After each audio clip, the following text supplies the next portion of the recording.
Hello, everyone. This is William Armstrong, and I want to talk about this whole ransomware attack on Fulton County, Georgia. It says here hackers give Fulton County new deadline to pay ransom or say they will release more personal info.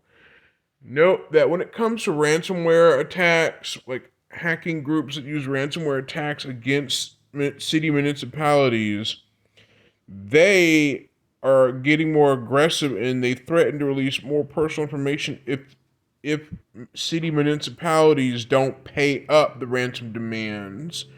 But I still think it's a bad idea for the city to pay ransomware groups the ransom money to prevent the data from being released.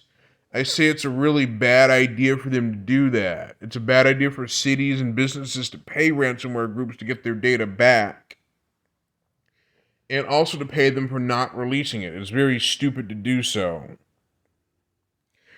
Atlanta. Fulton County said it's been given a new deadline to pay off the group accused of hacking the county systems with ransomware. Last week, the National Crime Agency, or NCA, said that Lockbit services have been disrupted as a result of international law enforcement action. Lockbit claimed responsibility for the hack that brought down most of Fulton County services, posting what seemed to be personal information on their dark website. The group has been giving Fulton County a deadline at 8:30 a.m. Thursday morning to pay the ransom of it will release personal information on the dark web. Despite last week's moves by the National Crime Agency, Fulton County announces the group has reestablished a site on the dark web and has once again listed Fulton County as one of their victims with a renewed threat to release the purportedly stolen data. While we understand that there are questions as to exact content of this data, whether the citizens' personal information may have been in this data, the answer is, at the time, is that we still don't know. Our teams are actively working with leading cybersecurity experts to determine what data may have been stolen and gain a better understanding of what information may be involved, which includes an extensive review process, the county said in a statement to Channel 2 Action News. The hack has disrupted a myriad of Fulton services for the last few weeks, so what is Lockbit? There are organizations that thinks of ransomware as a franchising opportunity. They run it like a corporation, said cybersecurity expert Vivek Menon. There are standards, there are procedures. You get hired, you go through an interview process, said Joe Tavares, another cybersecurity expert.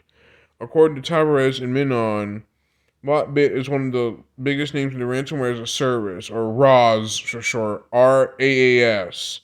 In a very simple terms, they create the malware that others usually known as affiliates can use to hack organizations. So essentially, they allow attackers to access a platform that allows them to deploy malware, steal records, encrypt things, and take ransom on that, Tavares said. The Lockbit malware has become increasingly popular in recent years. According to the U.S. Cybersecurity Infrastructure Security Agency, or U.S. Cyber, or USCISA, Lockbit was the most used form of ransomware in the world in 2022. The group has also been active in other countries. That's an unprecedented scale that nobody in the world has been able to achieve previously, Menon said. The targets are often local governments, educational systems, hospital groups, or other organizations that may have important personal information. In anticipation of any potential leaks stolen on the stolen data, we are collaborating with internal and external agencies to ensure individuals who may be affected by the release of any highly sensitive documents are provided resources and support. We are already actively working in partnership with local, state, and federal officials and law enforcement and will continue to do so as the situation evolves, Fulton County said. Okay, so having that said, businesses, government organizations, educational systems, hospital groups, or other organizations, they should never, I repeat, they should never, never, never, ever, ever, never pay the ransomware groups that attack them. They should never pay the demands. They never should, because paying the threat actor groups that deploy ransomware attacks on businesses and big organizations and government agencies or in local city government systems, that just basically incentivizes the cyber criminals to deploy more ransomware attacks if big organizations pay them. That just incentivizes them to do more attacks if they pay them, which is why they should never pay them, period.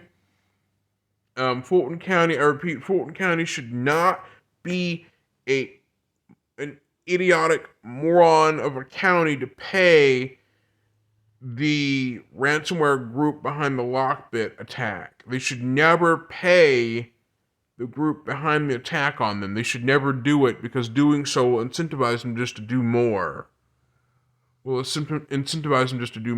Call it what you will, but I'm calling it like how I see it, and I'm telling it like it is, whether you like it or not. But if they don't pay, the personal data gets leaked. But if they do pay, they may still leak it anyway. But however, the city of Fulton County and other counties and other big organizations should never pay ransoms, just because it's just going to incentivize more further ransomware attacks on other big companies and things like that. So even if they were not to pay, they will leak it. Even if the city chose to be completely stupid and pay them anyway, they'll still leak it regardless. So it's a catch-22 situation all around for all this whole Lockbit madness. But this is William Armstrong signing out. See you next time. Bye-bye.